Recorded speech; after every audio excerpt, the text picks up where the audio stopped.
Christmas is in the air, and with it, another episode of the Fastlane Podcast, the racing game podcast by excellence.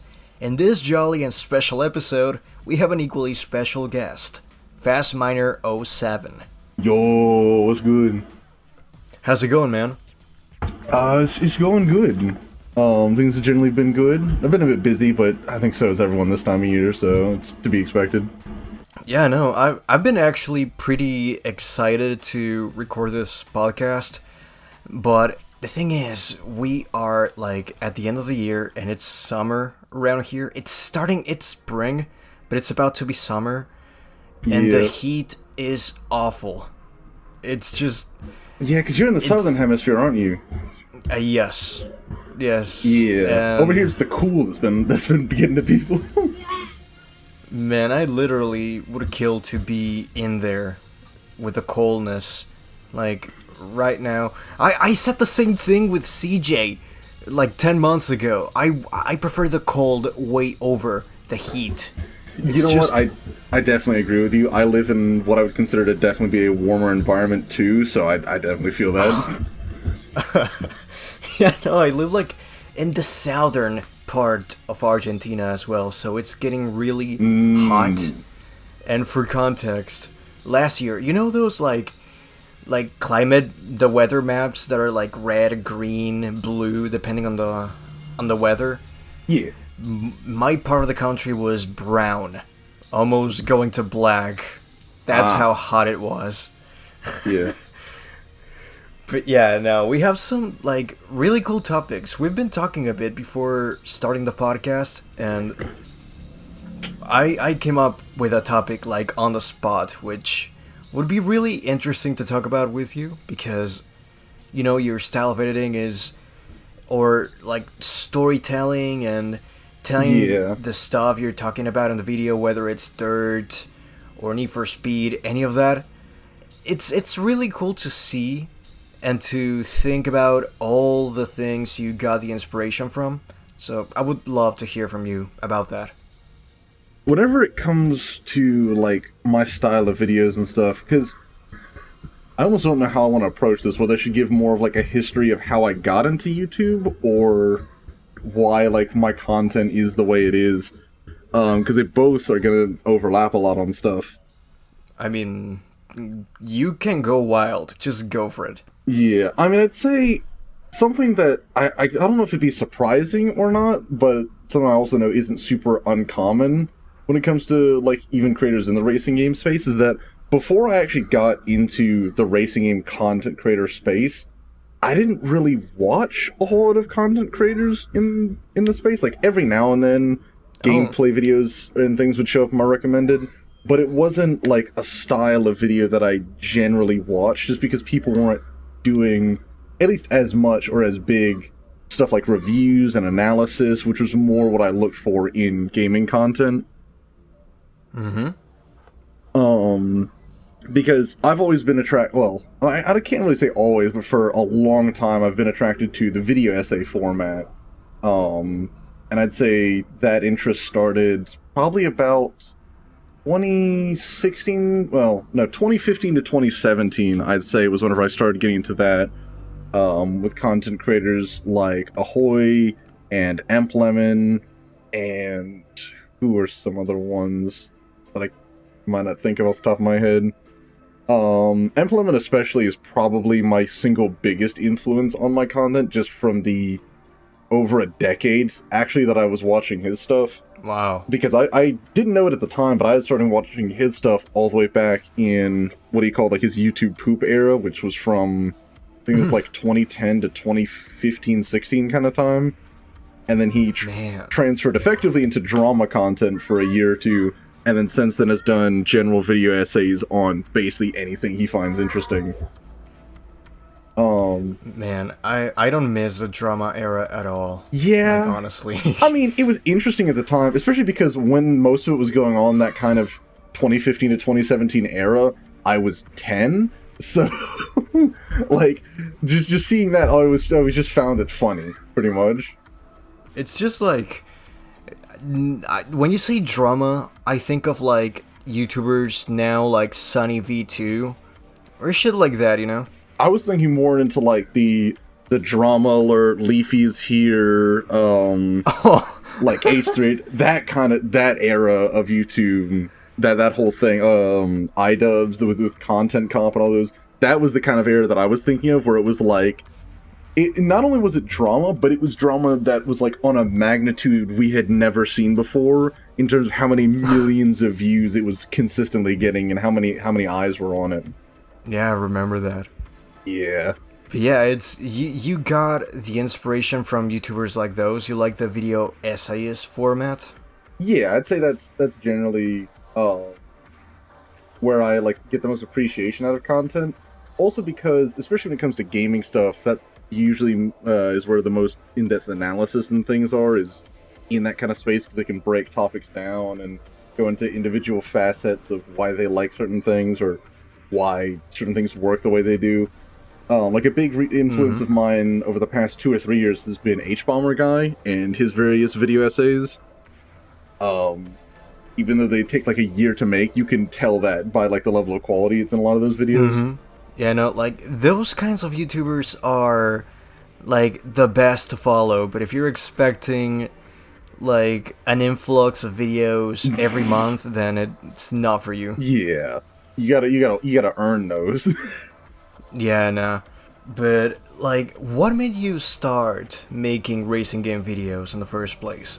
It was a combination of two things. It was both my love for content in general, because I had been watching YouTube since I was literally like 2 or 3 years old. Well, maybe like 3 or 4 years old. Wow. On both of my granddads were computer technicians, so I didn't have like a regular internet access to the house, but I went to either of their houses. And they had old XP machines. Well, not even that old at the time. But they had XP machines that I would watch YouTube and stuff on. And I had seen all manner of videos. I could probably send in tons of different examples. Whether it was like racing game stuff well, not racing. I don't really watch as much racing game stuff even then, especially.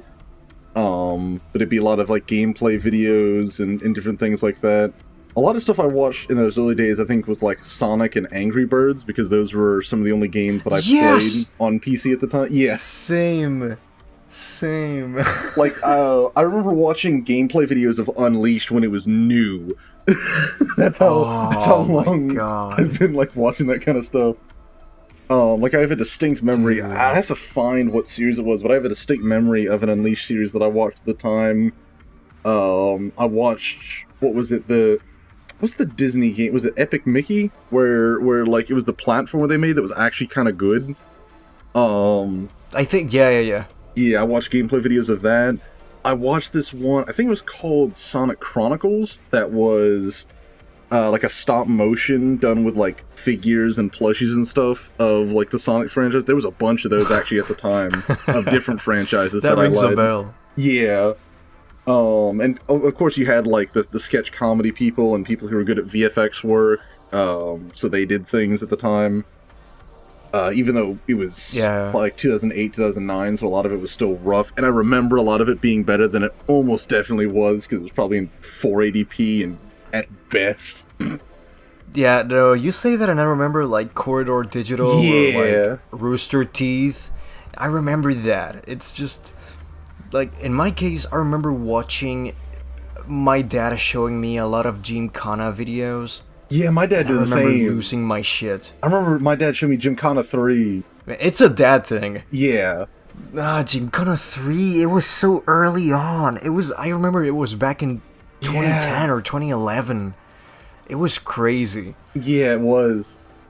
I remember, because I remember as a kid, I don't remember if it was Gymkhana 3 or 4, but there's one of them that opens with like this like edited shot of like they have like Halloween decorations or something. It looks like he's like eating a leg for some reason.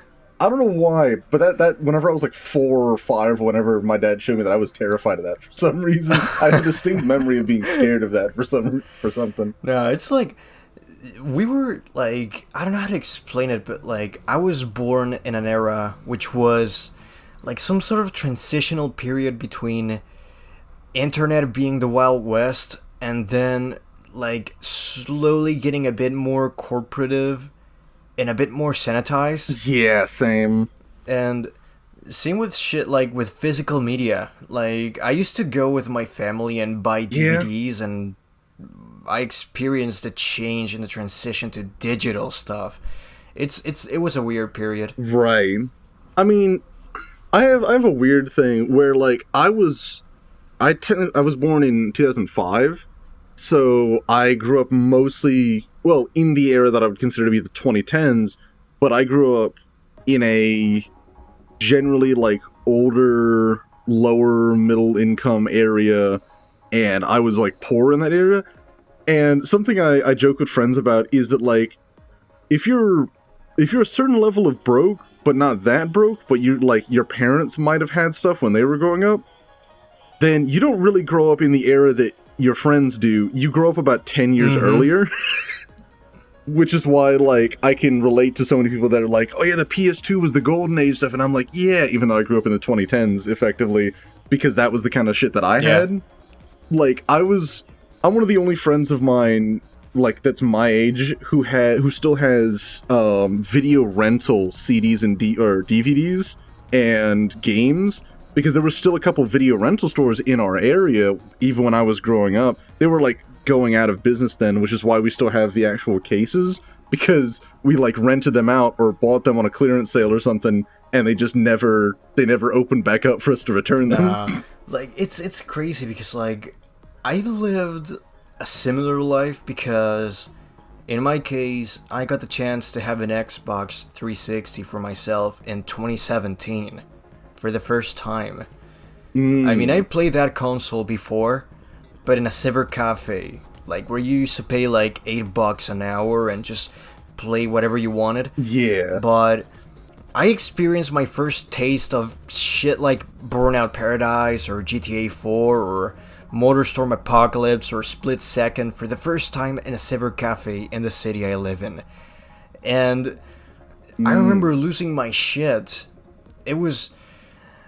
I kind of miss that era, you know, because it's like it was somewhat more cozy and a bit more like I still had that childlike wonder, and I was like, holy shit, Burnout Paradise looks too real. It's just I still have that feeling. But yeah, no, it's been a weird period that we grew up in. Yeah, I would say in general it's been a bit of an interesting time. What was I talking about? Oh yeah, like how I got onto the content style. Shit, right. Yeah, that's something I try to do every now and then, is like go back to, so what was the topic? Because again, the ADHD thing, if we can go on tangents for like 8 years probably. Yeah, but that's not an issue. That's not an issue, don't worry. Yeah, that's fair. But when it comes to like developing my own content style, I'd say that both content style and what I wanted to make as content, that developed over I'd say the course of about a decade. Wow. It drew from, I used to also watch a bunch of educational content, so whether it was like the Vlog Brothers stuff, whether it was, I don't know, I guess you consider Vsauce to be in that kind of vein as well. Vsauce. I'm like a specific kind of nerd, so I was into a bunch of math channels as well. Number File, Computer File, Stand Up Maths, 3 Blue 1 Brown. Those are all like very math heavy channels, or like theoretical bits and bobs. But I don't know why, it just always appealed to me, that kind of thing, which gave me a little bit of a look of like not how to teach people stuff, but more how to like demonstrate topics that aren't the most interesting from the get-go, but in an interesting way. And that gave me kind of an eye for that. And then around that same time, I started to get into video essays, which again originally started with those channels I mentioned before, but then expanded into like, well, there's probably a few dozen channels I can't think of off the top of my head, but like Amp Lemon, Pyrocynical, Noodle, Racevic, the well, not the oldest, but some of the older videos from, I think, Jay Schlatt's channel, like the Yeah. The Minecraft video and the OK Computer videos are really strong examples that stick with me. I wish he finished that series, because that was actually a really good series he did with going through OK Computer. That is a sick sound. Music has been a long-time favorite of mine in terms of content. There's a bunch of really good analysis there, with like Middle 8 and Polyphonic and Middle 8. Yeah. That is one of my inspirations as well. yeah, I feel that. I can even see that, like, how you do some of the transitions and stuff. I can actually see that now that I think about it. Oh, I appreciate it. Yeah, like Middle 8 and Polyphonic and Adam Neely, Charles Conover. That is, I think, I might be misremembering his name. 12 Tone. Who else? Volksgeist. There's more that I can think of, but are not immediately coming to me. And that sort of that actually influenced a lot of how I try and break things down on my channel, is the music side of things, because it's both how my favorite music channels do it is trying to break stuff down objectively and then say, well, this is how it makes me feel, and here's how it makes other people feel, and here's why I think it works for most people that makes it more subjective. And that's what, to me, make the best video essays and reviews of stuff, is taking the objective facts about something and the subjective interpretation of something and saying, here's why I think it works. Because you kind of have that balancing act when reviewing or analyzing something like that. And so a lot of my favorite video essayists do a similar thing, whether it's H-Bomb or Amplemon. Less so him, because he's more like talking about the histories of things. But like Racevic's another good example. You know, Racevic, I remember watching the channel a lot, but I haven't seen lately what they're doing. They've been doing a lot of good stuff recently. I'm assuming you saw their Racing Games Suck video. Yeah, I watched it as soon as it came out back then. Yeah, I had a bit of a funny interaction because I don't think he saw the comment at the time, but I did find out later that he had seen a couple of my videos where I commented like a couple weeks after after his came out, because it was after mine had come out, to be like, hey, this topic seems kind of familiar, but it was just a joke about stuff, and no one even really saw it. It got like 2 likes. Wow. But it was after I had made my Decline of Racing Games video, where he had made his like a month or 2 after, but he had been working on that video for months, and his is definitely the better of them, because that was my second ever video, and he had definitely put a lot more time and research and effort into. It's a shame when that happens. Like, it's been happening with me too lately. But yeah, I feel it. I mean, I wouldn't say it's even that bad of a thing when it happens, because in my experience with it, it's, if the videos are both good, then what they'll do is just boost off of each other. Like, you go to the analytics and it'll say, where are your views coming from? And it'll just be the other video. Yeah. That's what I've seen and stuff like that, and it's happened a few times with different videos of mine where it's just other related videos are what boosts the video that I have on it more, because that's what people who like that topic are watching. Yeah, it makes sense. Like, the thing is, it stems from, like, shit, they're saying the same things that I was thinking about, and then they're doing it better than I could have done it. It's like, Yeah. I do feel that, because, and this, I don't want this to sound like, I'm trying to think of the best way to make this without making this sound a bit, egotistical isn't the right word, but I might have had that a couple times with videos of mine, where it was, even content creators I really like, I've had a couple of them comment on my videos being like, this is the video I wanted to make, but you did it better than I could have. oh, It's shit. just funny to see, especially in my early days. Yeah, that's crazy. Like, Yeah. the craziest comment I got was from a Slightly Mad Studios developer, and that is really cool to see, because you can see that they're still like watching videos about the games they've made, and that is really interesting. Right. I've always had interesting stuff like that because, and this is another like really weird thing about my channel, is I popped off almost instantly, Yeah. based on like when I started really focusing on content. And even from basically my second ever video, I was getting comments from people that I recognize like in the community and stuff.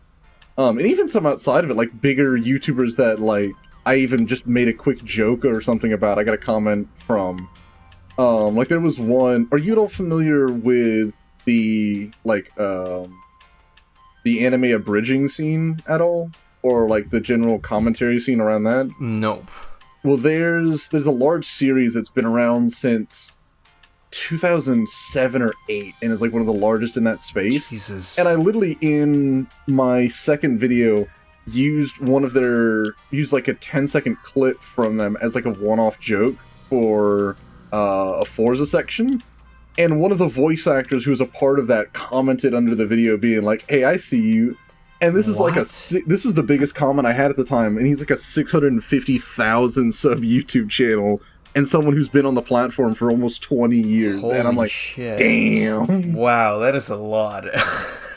Yeah, but on that same video I had, I don't know if it was him on his main account, but I got like a comment from Cruz Clips channel, and Eden and Dove had commented on it. I got one from Muye. Muye was actually the one that commented saying, you did the video that I wanted to do, but better than I could have done it, which I found really funny at the time, because I was like, this is still very rough. Oh, yeah, no, I get that feeling. Yeah. But continue, what else? Sorry, go. There were a handful of other ones as well. I can't immediately think of them, at least not on that first video. But there were some other examples too that just like, I was not expecting. To be fair, I wasn't expecting it to blow up like it did for my second ever video, but it did. Well, proper video, I'd say. Yeah, like there are cases where the video doesn't perform that well for a couple days. Then one day you wake up and it's like skyrocketed in every way possible. It just happens sometimes. Yeah. That's another weird thing about me that I've talked with other content creators and learned is not common. With a couple exceptions, basically all of my videos, I know how they're gonna do within like the first week or so, just because either they pop off immediately or they just kind of like do slow burn, kind of steady growth sort of stuff. Like my Seto Corsa and TXR videos are good examples of that. Like they didn't pop off immediately, but they've been fairly consistent in terms of viewership. Like the Seto Corsa video I think is at almost 200k now. And the TXR video, I think, is going to be around 60 to 70.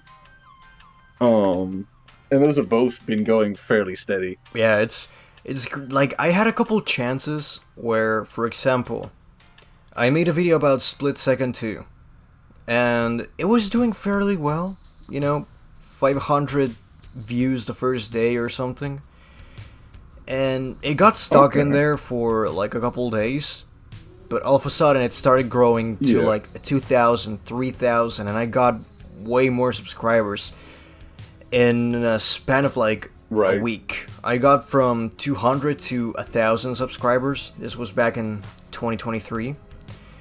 And yeah, it happened like a couple times with a couple videos, but sometimes I think I would be way bigger than I am right now if it wasn't for the fact that every time I drive myself to make a lot of content, something bad happens. Or something just gets in the way of me making more content. Yeah, I do kind of feel stuff like that. Yeah, because like, I'm motivated a lot about making projects, and I had like 10 video ideas that I've been writing. Shit, right now, after this podcast, I'm gonna record a video about a cancelled Carmageddon game. Ooh. And yeah, it's just, I've been working my ass off lately because like a couple years ago I couldn't work because I had a shitty laptop. It was a 2 gig laptop with a Celeron processor. And my friends, most of all Jake, gave me relentless shit and made fun of that. but still admired the fact that even though I had a shitty ass computer, I still had the drive to keep making shit. And when my computer broke, I started doing them from my phone. And then I got the current laptop I have nowadays, but I had a long story when it comes to, like, making videos, because, I've said this a couple times, but before being Game Over Tapes, I uploaded music in another channel that is, like, I abandoned that channel completely, and that is like 53,000 subscribers right now. Right. It's crazy, but starting from zero gave me the freedom that I've never felt with that previous channel, because I loved doing essays. Yeah. Most of all about cancelled racing games. I love the concept of cancelled games.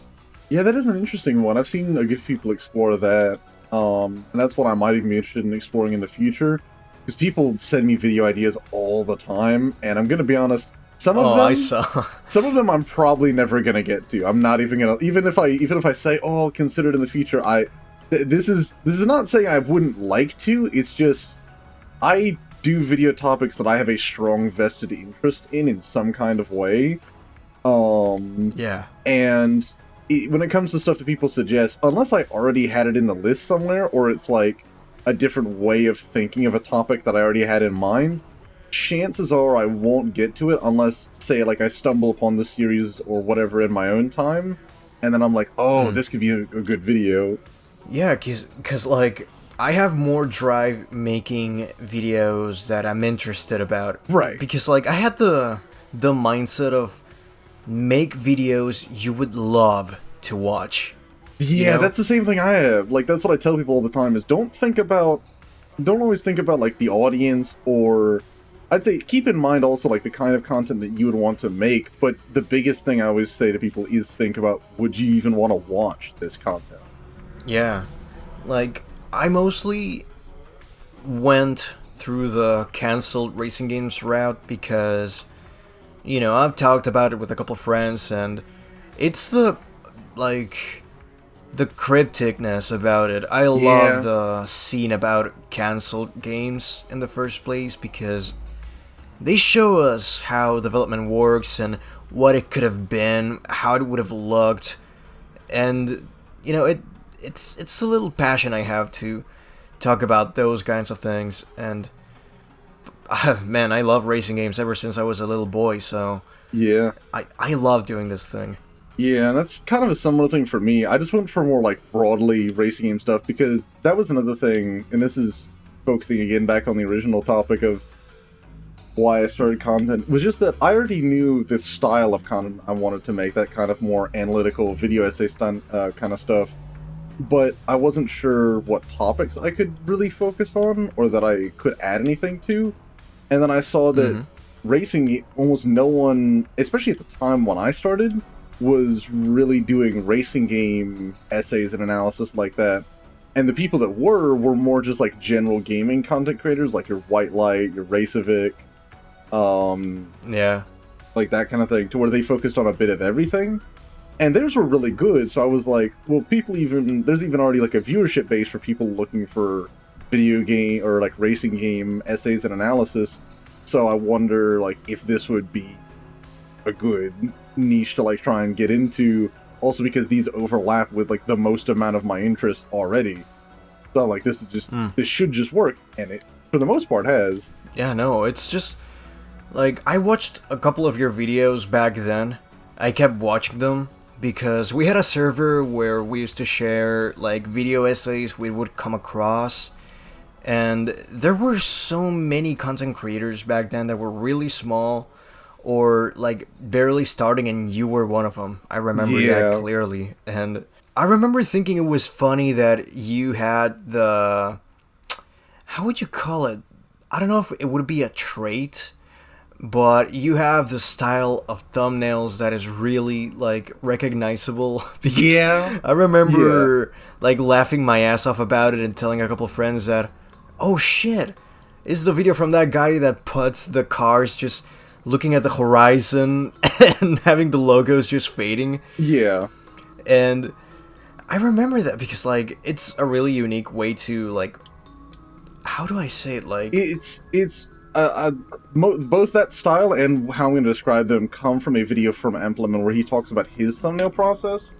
They're not like stolen from him, but they follow the ideas that he mentioned in that video or outlined in that video, where it's basically a form of like subconscious branding. Because you know, some people, like there's some channels you go to watch and they might have a logo in the corner or their face or a color scheme, but they'll have something about the video that immediately tells you that is the channel based on like some representation for it. What that formatting did for me was it gave me a form of like subconscious branding that meant I didn't have, because no one knew who I was. So I couldn't really put like my face or my channel logo or any kind of particular text or anything, because if no one knows who you are, what good is branding thinking that people know who you are gonna do? But if you just have like a format or a style like that, then people can immediately know, oh, it's the person who does that type of content because that's their look. And it just works. That thing is something I've been looking for for a lot of years. You know, I used to change logos, like I would change a pair of socks. Yeah. And I think I found the right thing to, like, make my channel recognizable at last. Right. Because it's been a long process. It's been a long of trial and error, and I think I found the perfect way to like brand my channel, like ripped paper, Y2K aesthetics, mixed with a bit of grunginess, and I don't know, it's just the paper that sells it for me, because I love that dirty, grungy, like rough around the edges aesthetic, and it's cool. It's a little bit to me, you mentioned it being like a bit Y2K and a bit 2000s. To me, it's somewhere between like it gives me a little bit of like early Flash animation stuff, like your Newgrounds, E-Bombs World era kind of stuff. Oh. But also, if you're probably more familiar with this, like the aesthetic of some like pop punk stuff and that kind of 2000s, like the music video stuff of maybe having like the lyrics written out in paper strip or whatever that thing is where it's every word is a different clip from like a newspaper or something like that. If you know what I don't know what that aesthetic is called. Like a collage. Yeah, kind of. But they'll have that for like the lyrics or like for band posters and things like that. And I love that. Yeah, and it gives me those kind of feels even without, because I didn't like grow up with that aesthetic, but I've been around it enough to where I am familiar, and it does, even with the little connection I have to it, give me those kind of feels. Yeah, I'm flattered that you mentioned Newgrounds connecting to my like branding, because Newgrounds is a site I went to when I was a kid, and I loved that. Yeah, it's just, I mean, I was aiming for like, I was in a time where I wanted something unique for my channel, something that I never did before. Right. And what better way to mix grunge and the delicate aesthetics of Y2K and just mesh them together and make a mess.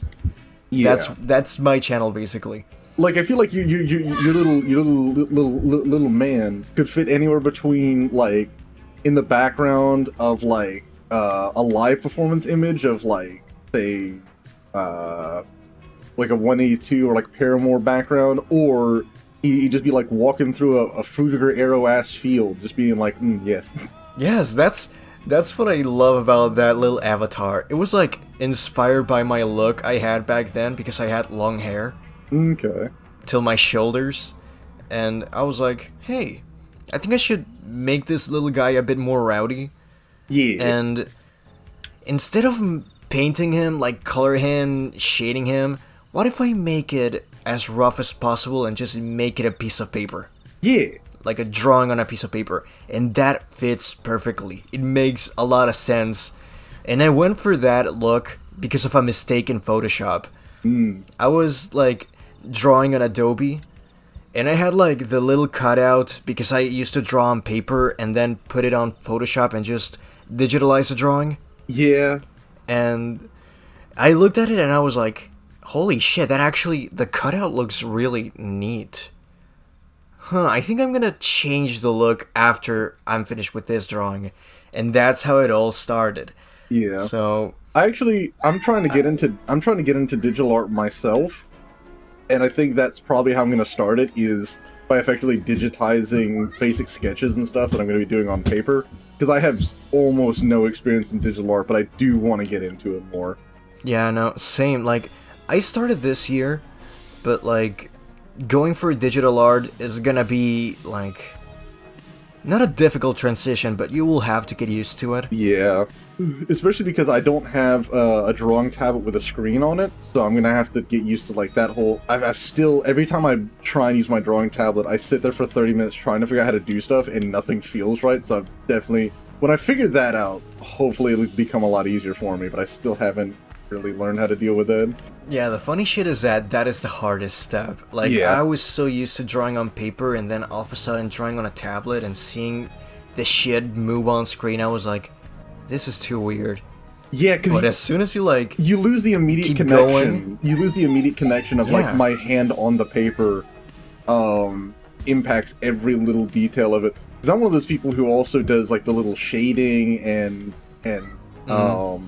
like I'm not good at clean line art, so I have to do like little kind of sketchy line art and then refine it later, which requires like immediately knowing where you're at versus on digital where it's just like, well, you're on the screen now. yeah, no, it feels like that, you know? But I was gonna ask you, your avatar, where does Yes. it come from? Okay, the best way I can explain this is to send you a video. Alright, or for me to show you a video on my channel. Like, technically the first video I did after what I consider to be my first proper video, which was my first TXR video, I made a 100 subscriber special, and on that video, I did like a little bit about where that comes from, where my little logo comes from. I have my phone ready. The best way for me to describe it is with this. Alright, This is- holy shit, the thumbnail. Yeah, this was, again, second ever real upload to the channel. Yeah. And this was 100 subscribers. By the time I made that video, I was already up to like 400. And like not even 5 months later, I was making a 10K Q&A. Which is funny. I'm watching right now. Oh, it makes sense now. There'll be some new Yeah, if you kind of see like the evolution and the progress of what it became over time, that's more or less what it was supposed to be. Oh, it makes sense now because, like, you know, I used to see like that looks like the Eye of Sauron if it had like a couple glasses, and that's Yeah, it. I've seen different people guess what it's supposed to be. The original drawing was effectively just like my on my shitty tablet, my attempt at drawing like an American racing Baja wheel, but with a diamond pickaxe in the middle, because as you can guess from my username, my two favorite almost styles of game, because that's how big Minecraft was for me, were racing games and Minecraft. That's why it's Fastminer. Yeah. And so I made those into the channel's logo, and then I added sunglasses and a chain, which was for like a little short era I did with some friends, where it was like trying to be cool and stuff like that, even though we were 11 and not cool. And then I changed it a couple times, like for different seasonal things I did. And then I had like a Christmas hat one that I kept for 5 years, which meant I was Christmas all year round for years, but I didn't have a following at that point, so it didn't really matter. Yeah.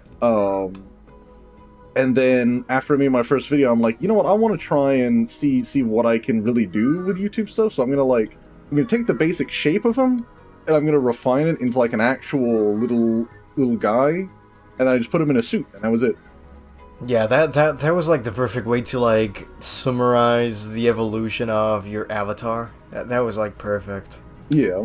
And it came out looking decent too, because like if you look at the pickaxe part of it, it works as like the nose and almost to like the hairline and forehead kind of stuff. So it just kind of works as a little guy design. Yeah. Like, in my case, like, here's the first iteration ever of the logo. Oh, fuck. Yeah, there it is. Yeah. Like, you could see what I was going for, and I quite like that logo, but, like, before I went for that, there was this shit that looked like an angry bird. I hate it now. I hate it, but... I mean, okay, you can say what you want. I know, like, as a personal thing, you probably wouldn't like it, but I can see also, like, in how this would be parts of the new one. And I still, like, there's a certain charm to this one, I feel, as well. Yeah, no, it's like... I hate it nowadays because it's like, oh, it was so rudimental back then, but yeah. Yeah. And see, like, it was done as, like, a vector as well, or, like, a PNG. Yeah, no, it actually makes sense. Was this when you were... Was this when you were just getting into digital art as well? Yes. Okay. Yeah, no, I have a lot of files of, like, avatars, drawings. It's been a long time since I've been drawing. I've been drawing since, like, I was 4 years old. And my brother used to teach me, and I learned a lot from that, and I wanted to combine that aspect and the aspect of making racing game videos and make something almost artisanal.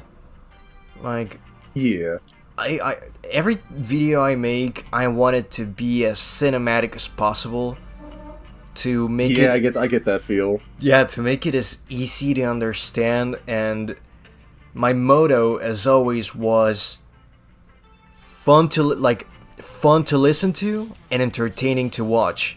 That's what I was aiming for, because sometimes people don't watch the videos; they just put them in the background. Right.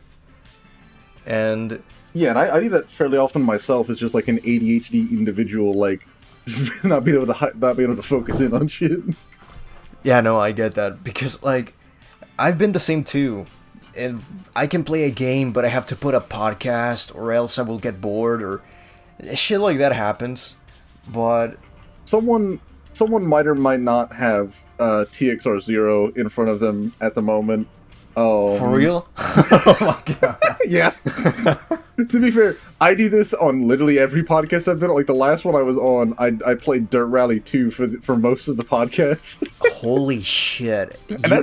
And that's like an intensive game as well. And I was still just like vibing and chilling and going into full explanations and shit. That's how I operate, is like everything has to be firing at full at all times so I can really lock into shit. Yeah, no, like playing Dirt 2 is like splitting your brain in two parts, talking while trying not to roll over in Finlandia. It's just in Finland. It's just, what the fuck? That is insane. Oh yeah, no, if it was the Argentina stages, I would have been fucked. Yeah, no, that's always just the toughest shit. I love your country.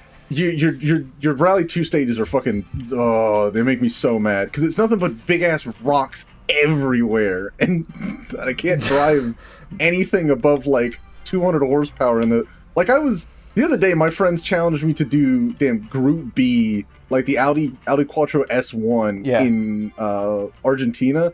That was awful. It's a pain. So bad. It's a pain. That course is a pain. Like, even Argentina and WRC Rally Evolved sometimes just gets me sometimes. We can, like, I was thinking that is the perfect way to, like, switch to the next topic, which is Need for Speed. Yeah, Need for Speed has been, I want to say, like a constant in my life, because the earliest memory I have with racing games, period, is probably Underground 1. That's as far back, like, as I remember going, but I think I played most of the main Black Box era all around the same time, because my dad had them, basically from Underground 1 through to Pro Street is what he had, and so I played almost all of those growing up. Wow, that's perfect. Like, Pro Street is perfect to end that, like, that thing, you know? And nothing came after Pro Street. Nothing came after Pro Street. Nothing happened. We can ignore the race. Yeah. But... No, but... I did still, like... That was the earliest experience of mine, was that era, but I still grew up with a lot of the other Need for Speeds that came out in and around that time. Like, I had Hot Pursuit 2010, Shift 2, Most Wanted 2012, Rivals. I got Rivals a little bit later on. But those are the bulk of the ones that I had played. And then last year, well, I decided on this video, actually back in 2023, that I was like, okay, I want to do, like, again, I don't want this to sound like a bit, I guess, egotistical in this case, but I wanted to make what could effectively be the definitive Need for Speed review. So I wanted to review all of them, like talk about all of them, the development, like the background behind them, what made them good, what made them rough, why like you should or should or shouldn't consider some of them. And that was a video that I had planned, I think, from September or October of 23, and it wasn't done until December of 24. Just because it's literally 25 games over a 30-year span. Yeah, no, it's like a behemoth of a project. I can understand what took you so long, and every content creator has that video. Yeah, it's been a year, and I still consider that to be my best video that I've made so far. You know, I think my best video hasn't been out yet. That's fair. And that's why I said so far as well. Yeah, the sad thing is that I'm a perfectionist, so... Yeah, I feel that. It sucks. But, yeah, continuing with Need for Speed, I mean, I grew up with that game. That game made me. Like, the first one I've ever played was Need for Speed 2 Special Edition. Back when I was okay. Yeah, wee little lad. I was like... My mom had a friend, and she had a daughter, and that daughter had a PC with Windows XP with a shit ton of emulators, and Need for Speed 2 in there. And nice. I remember a lot of times when I was coming out of kindergarten, I would go there and play Need for Speed 2 in Mexico, in the Mexico map. It was such a fun experience, and yeah.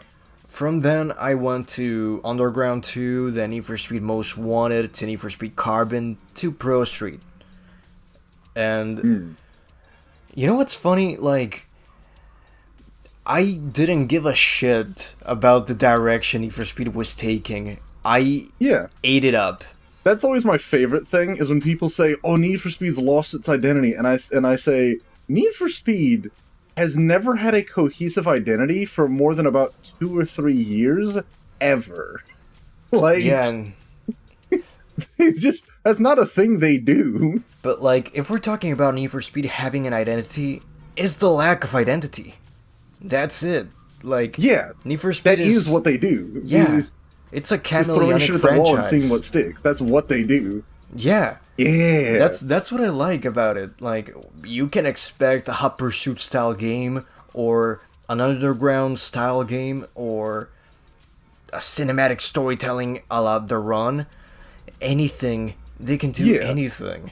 But like if you track the full series history in terms of like all the different like big innovations and changes and things they did, you go from like effectively a car magazine as a video game to the best police chases in racing games to a manufacturer-specific history of racing game to, again, the best cop chases in racing games to literally starting its own genre of arcade racers to the best cop chases in racing games to, like, one of the most interesting track racers ever made, in my opinion. Like, it is still my favorite racing game in Pro Street.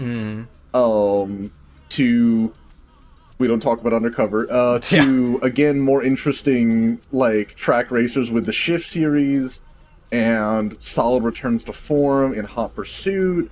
Then you've got, like, kind of, I'd say the 2010s is when Need for Speed started referencing itself more than other, like, media and things for what to draw from, with Hot Pursuit and Most Wanted and Rivals and Need for Speed 2015.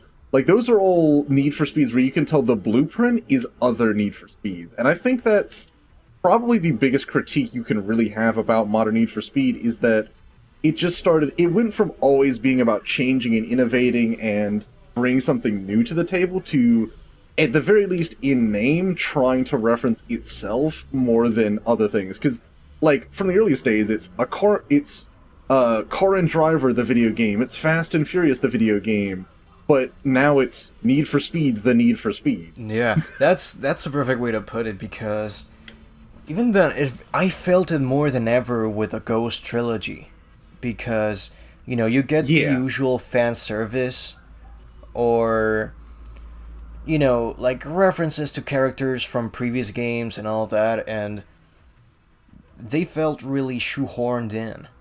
Like, yeah, even, like, the games themselves felt like they were building up from the previous game, not in a good way. Like, for example, Payback was built on top of 2015, but Heat was built on top of Payback on top of 2015. It's just... And then Unbound is the same. Yeah, no, like, Unbound in my case felt different. Like, Unbound... It is a bit.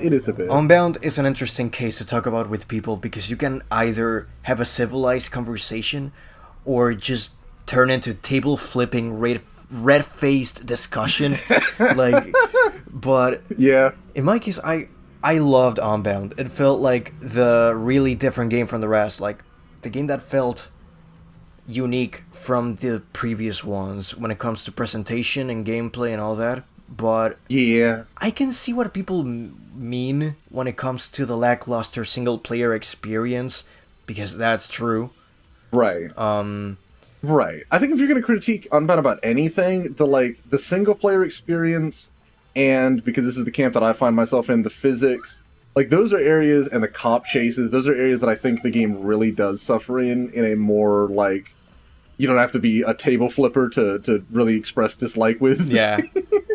No, but, like, Unbound is a game that I really like, and I hope they build something better from that game. But things like the story and the characters is something that I despised. Like... Yeah, I mean, I do definitely feel that. It's just... I don't know, the story doesn't make sense to me, let alone the ending. The ending is something that is... How can you forgive someone who stole all of your cars years ago? It doesn't matter if she gave them back to you. I would never pretend nothing happened. It's also the funniest part of... And this is just a question that I kind of mentioned in my Unbound review, which is, who's the villain in Unbound? Taz? I don't know. Taz is the villain, in effect, but throughout the entire game... Like, from the earliest moments that, like, she talks about jacking your car, and from several points throughout the story, I forget his name, but there's a guy that's mentioned only in, like, phone calls and cutscenes and stuff, and he never appears once. He just never shows up. Yeah. Which is funny, because, like, you don't get a final race with him, there's not, like, a cutscene where you see him, like, get arrested or anything. There's nothing. There's just... Oh, he lost money on the what was it, the Grand? Mm-hmm. I think it was. He lost money on the Grand, and you got your car back from Taz, and that's it. Yeah, it's just... Jazz. It's just like, I talked about it with Jake in the Ghost Era episode of the podcast, and I really hate the fact that all the Need for Speeds lately feel incomplete. Not when it comes to content or stuff like that, but when it comes to the story. It feels like there's a lot of subplots they cut out, or the game just ends at the climax, and it's just... Yeah. Heat is the biggest criminal when it comes to that, because I streamed that game like a month ago, and surprisingly didn't kill myself in the middle of the stream. Because that game is something... I don't like Heat a lot, but the story is really good. And... Yeah, or at least it has a lot of potential to be, like, really solidly done. Yeah, like... But you can feel the time constraints and EA, like, looking over their shoulder about everything on that game. Yeah, no, it feels like it ends up right when it starts getting good and really deep. Yeah. And, like, it's a shame because there's characters like Lucas Lucas has a tragic backstory to him. And Anna, as annoying as she is, she kinda has a backstory that's interesting too. But... They don't write good characters. They write, like, caricatures. I don't know what they're doing, but... And... Mm-hmm. And, like, I always see people make the joke about Heat of, like, oh, we're illegal street racers. We literally cause thousands of dollars in property damage and endanger the lives of probably everyone else on the road. But we're the good guys. Yeah, no, that's always the funniest thing I see people mention about Heat. That is what I fucking hate the most. Unbound does this shit as well. But it's like, We're not doing anything wrong. We're being oppressed. We just love racing. They shouldn't be that. Like, the characters shouldn't be thinking like that. They're criminals. They should act. They should know. They should be aware they're criminals. And there's whenever I see that kind of concept done, I'm like, okay, there's a way that you make this better, and that's by making one of these sides objectively way worse. And what I mean by that is either basically do what, and I know every Need for Speed fan wants to bring this game up, but do what Most Wanted did and make the street racers actual, just straight up criminals. Like, just make them actually the bad guys. That's one way you do it. Or try to make the I guess police force actually feel like they're supposed to be the bad guys. Because they'll do the stand of, oh, they stole my ride. But I mean, like, if you imagine if there was a racing game where it was like a military style takeover, like the entire city was being overrun, or it was like a coup in a small like South American or East Asian country, and you had to like soup up a car to be able to escape the police that were trying to take in everybody or like enforce martial law. Like, that is where you take that concept if you want to make the police force taking out street racers actually feel like you're the good guys. Yeah, but like, otherwise you're just proving the point that the police guys are the good guys in here because they took my car. Yes, they impounded it because you were doing criminal shit with it. You were doing illegal street racing with it, so it makes sense. And that's why stuff like Most Wanted and Carbon works, because it makes you the bad guy, and it makes it fun to be the bad, because that is a fun thing to do in video games, is being the bad guy a lot of the times. And that's why they work in that. Yeah, it's just, like, you can go to a morally gray area of Need for Speed when it comes to the story. You can pull something like Rivals when both sides are in the wrong in their own ways. Yeah. And although Rivals is very funny with how it's written. Yeah, no, like, in that case, Rivals is corny. And the fact that there's no characters we can see. It tries to be so pretentious as well. That is... I still remember the line, you are asleep, I am awake. It's like, come on. Fucking... Teeny Tough Knuckles in here. So try hard with that shit. Yeah. Yeah, we got Teeny Tough Knuckles. It's like you can take like the police brutality aspect and make something really good with it.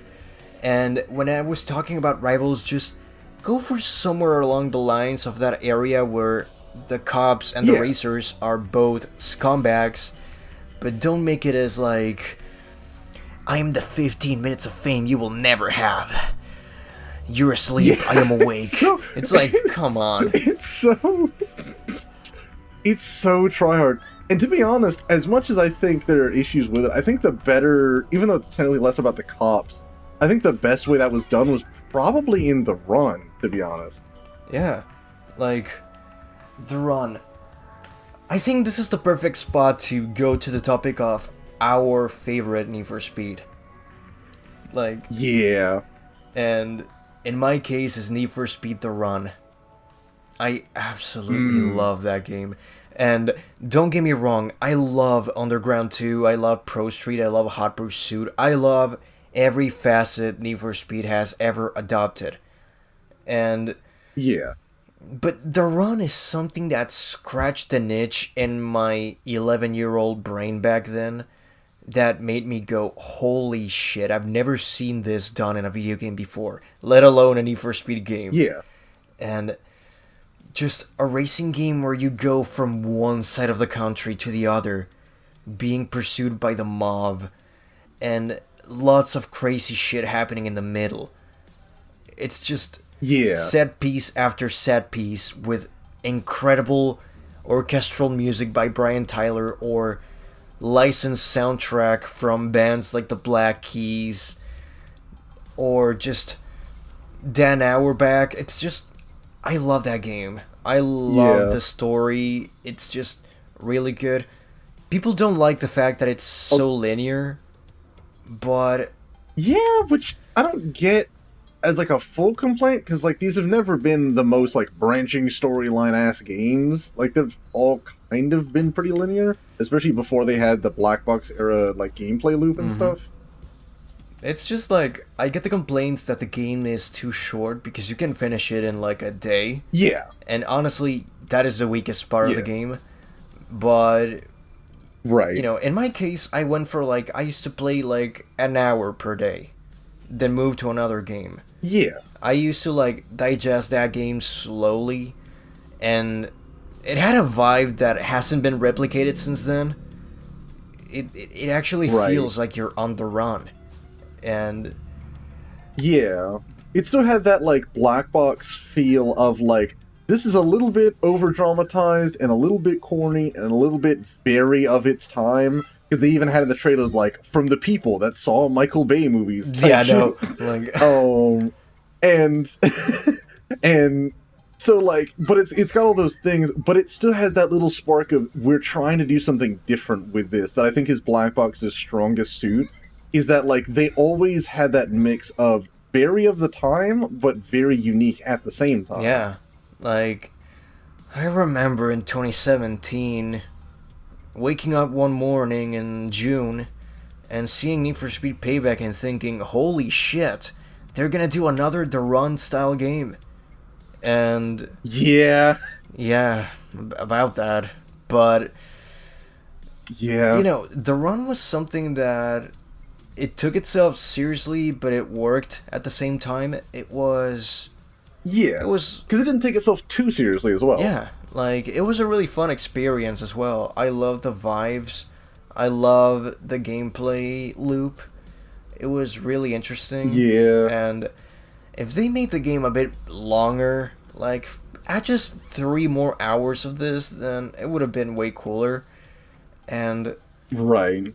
a thing that brushed me off was that people thought that this was a game that was directed by Michael Bay, which is really wrong. Yeah.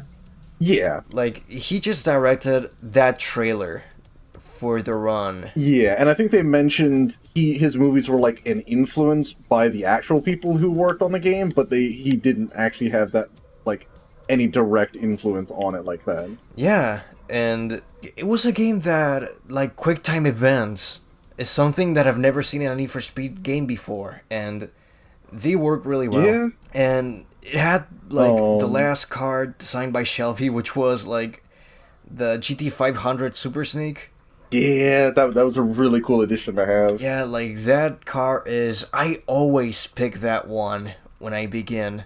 The San Francisco part is one of my favorite segments on any Need for Speed game, and is what inspired me in a big project that I'm making right now.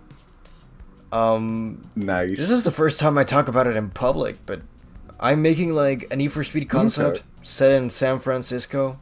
I'm making tons and tons of concept art, renders, and stuff like that, and it's like the most ambitious thing I've ever worked in my life, and I am really excited to share that thing.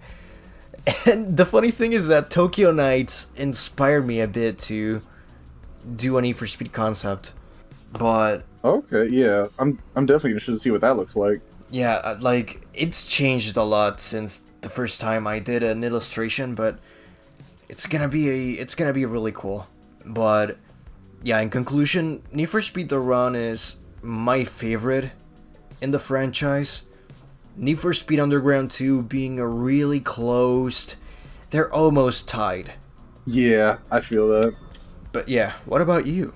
My favorite Need for Speed, I mentioned this in the Need for Speed video and in other videos. My favorite is Pro Street, and that's been the case for a long while because it's basically the earliest racing game that I have extremely well. Eden Underground 2, most of the Black Box era franchise, but it's the one where I have like the strongest early memories with is Pro Street, because it's this is gonna sound so dumb. You know, whenever you're like growing up as a kid and you have like the self-awareness realization moments where like oh shit, I'm like a person in the world type shit. Yeah, yeah. One of those happened while I was playing Pro Street. Holy shit, really? I shit you not. Because I remember waking up one morning, because I had played Pro Street the day before, and then I woke up the next morning, because I was stuck on the Battle Machine one, like, after you beat the first showdown, it's the one where you're in, like, the red GTOs and Infinity G37s, I think? Oh, or G35s, maybe. Yeah. No, it's the React Team Sessions one, not Battle Machine. React Team Sessions. There it was. And I was stuck on that, and then the next day I go to pick up the game and play it again to try and beat it, and I realized, like, oh shit, if I don't just slam straight into the cars in front of me, then like I could actually try and win. And then like in real time, like I figured out racing lines and braking points and all that. I started figuring that out as I was playing this game that I was just dog shit at yesterday. And then like over that weekend I beat the game. Like because I was like 6 or 7 and it was during the summer, and I just figured out how to be, well, not good, but at least decent at racing games from like that day on. Wow. And I obviously got better over time, but I had one of those moments while playing Pro Street, and that's part of why that game sticks in my head so damn much.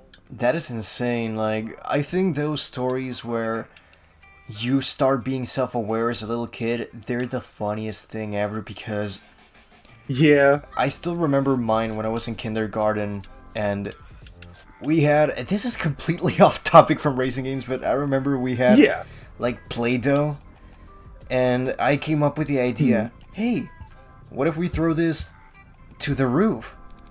And we all started doing that shit, and the teacher came in and saw all the Play-Doh just stuck in the roof, and I was like, oh my god, I'm real. Like, I looked at the roof, and I was like, holy shit, I just made that. I just made all these kids make that. It's like, we're real. I'm real right now. And it's like, it's such a trippy feeling. We're for real right now. Yeah, because it's like, it's always during the dumbest situations as well, but then after the fact, you're like, whoa. Yeah, like, how old were you? I think it was about 6 or 7 whenever that happened. Oh, 6, 7. I'm so sorry. He just left. Bro, you good? Put your bitch ass. Oh my god. I was like, what's the best response I can give? That was amazing. But yeah, like, I can understand Pro Street being like your favorite Need for Speed game, because it has such a strong art style. It's really fun. Yeah. It's a really fun gameplay loop.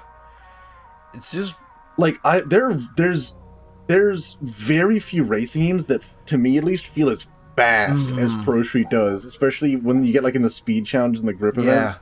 Like that's a game that at its best wants you to fly off the track at 200 or like 400 k's an hour and just yeet your car into a bush or off a cliff. And it feels like that would be the funnest thing on earth when you gotta do that. Yeah, like, it felt like that even in the PlayStation 2 version. I played the game in that version, and that's what I did too. You can still feel the sense of speed, even if it's better in the 360 or PC. Oh yeah. You can still feel it, and it's really cool. And it, like, adapted a facet of racing festivals that hasn't really been adapted again, which is like track days and that kind of bumpers being stuck together with grip tape or bolts. It's just so grungy, so rough, dirty, and ugly in the best way possible. Right. It does a lot of what I think like the grid games and dirt games did very well from Codemasters. And the shift games as well, I think, did it pretty solid, of like making motorsport feel both cinematic and also very real, but not in a realistic, like, super realistic physics. Real is in like, these are real accidents, real repairs, real time you'd have to spend fixing, or money. Like, even the money you have to spend fixing your car up is an actual like gameplay mechanic in that game. Yeah, that's like this layer of stakes. The fact that you can total your car, or you can fix it, or you can get coupons to fix your car for free. I love that shit, and still, you can feel the festival vibe with all the giant balloons and Right. all the product placements around and billboards and all that. It's akin to Forza Horizon, and Yeah. it's that lightning trapped in a bottle type of feature that hasn't been done again. Yeah. But yeah, like Pro Street, I can see why you like it. And when was the last time you played it?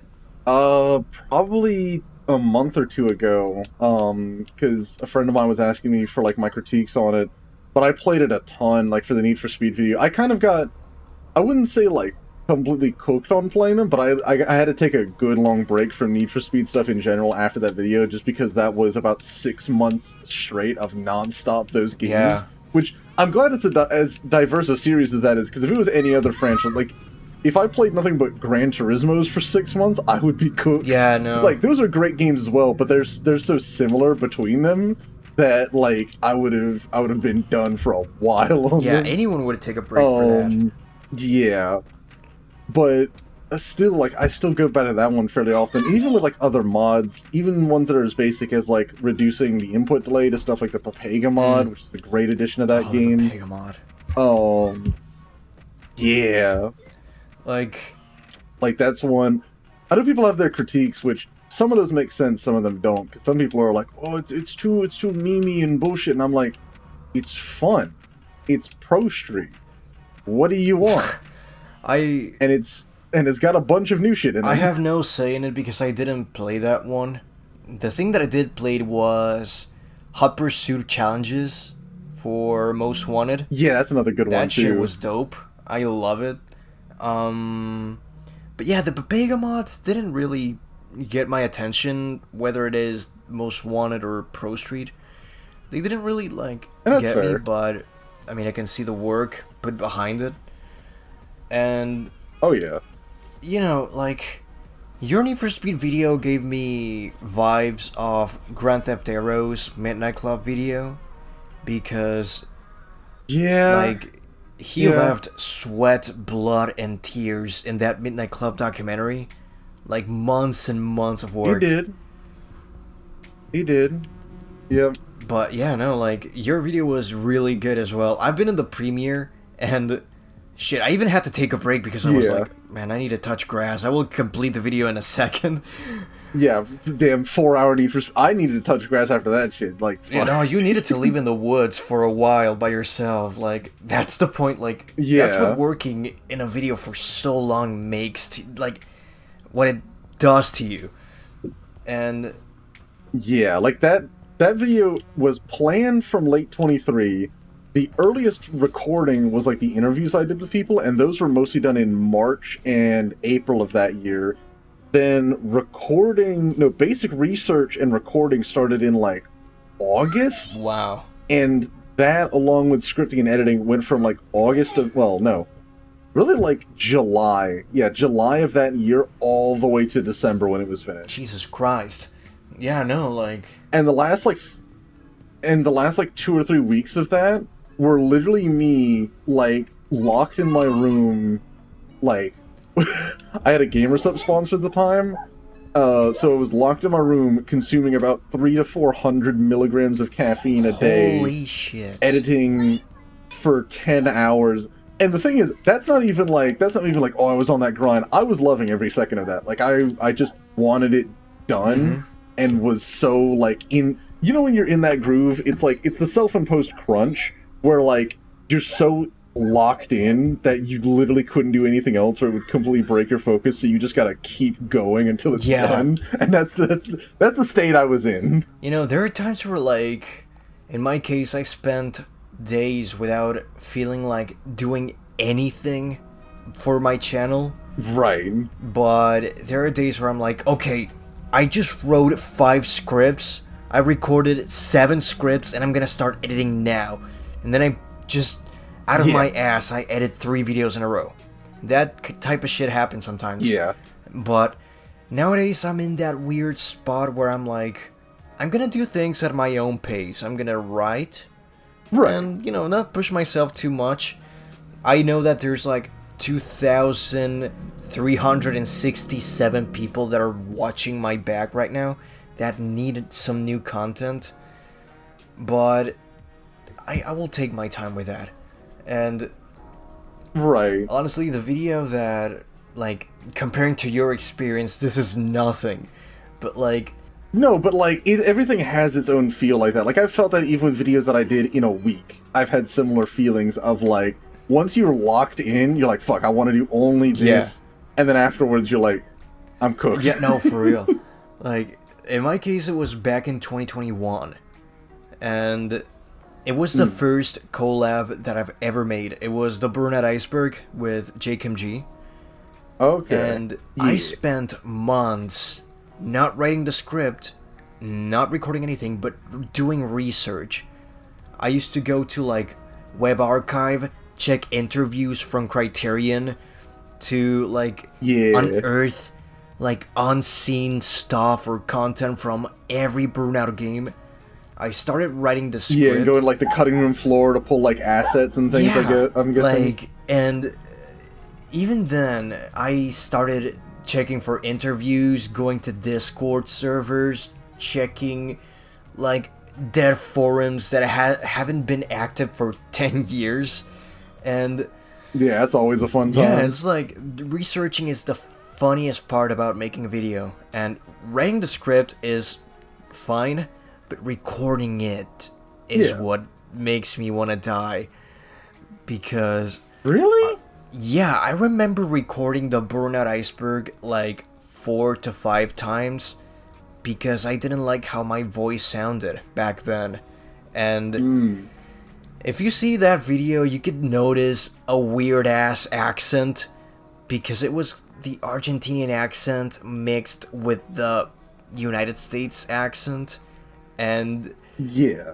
another factor is that I was recording that video from my mom's phone under a blanket in summer, and I was sweating my head off. Yeah. I feel that. And yeah, I was struggling back then. Now I don't, thankfully, but nowadays I record the script. If I sound good, then good. If I don't like how I sound, then too bad. I'm still gonna edit this shit. And Yeah. thankfully I improved a lot since then because my pronunciation is way better than it was back in 2021. Oh yeah. And Like it took me a minute to even realize you had an accent for a little while until like there was like ever so slight grammatical stuff where I was like, oh okay. But it took a minute before I even realized that you had like an accent like that.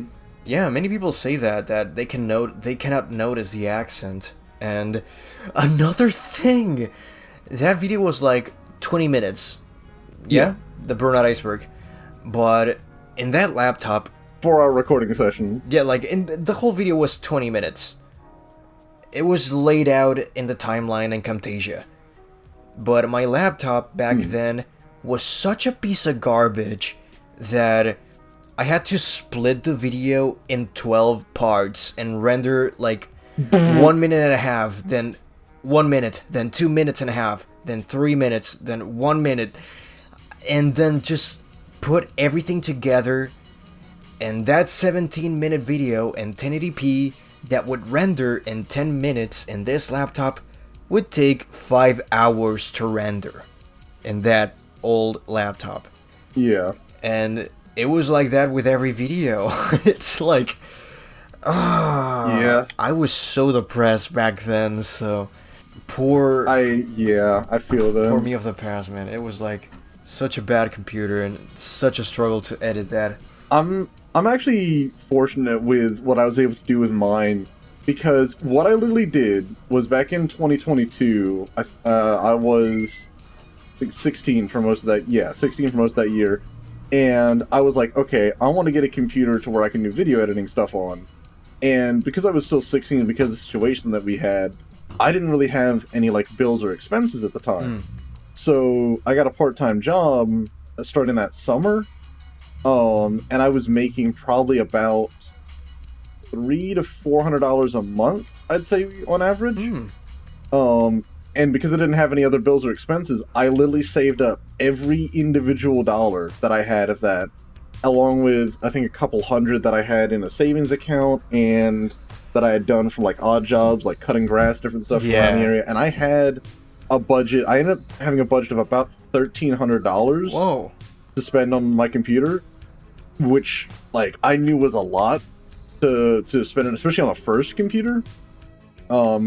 Because it was a big leap for me. It was basically from Windows XP era machines to the dual-core, like, 3000 series Athlon that my mom's laptop was. Wow.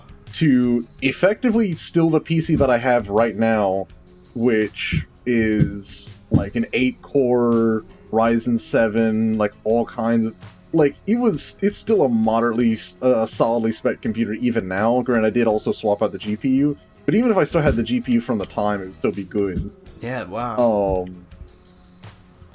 And I was able to dump basically all of the money I had into it, which, like, immediately set me off to be able to make content. Because I think I started with, like, a 6700 XT GPU, which made both video playing and recording and editing way quicker and easier. Yeah, like, I can imagine, like, when I went through, like...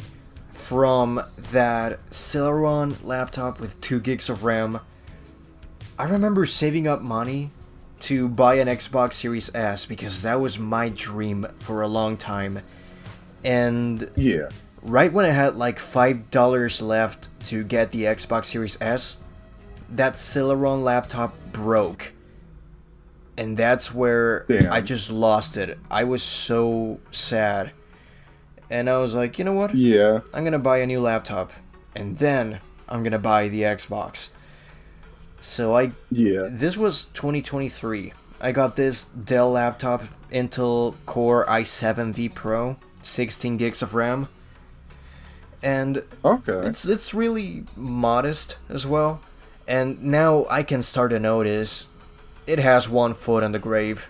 Like, it starts slowing down a bit. Editing feels a bit laggier than usual, and I might have to upgrade this thing, save up money, and just get a new laptop. But I'm gonna see what I'm gonna get, probably. But yeah, I think that's all the time I have for today, because it's about dinner time for me. So it's been a really long podcast. It's been really fun having you here. Some of the calls I've been in go on forever. Yeah, like, I hope I can get you in another episode or many more episodes in the future, and we can yap for hours if you want to. Hopefully, yeah, because I'd definitely be down for, like, the longest call I've ever had like this literally lasted 8.5 hours. Jesus Christ.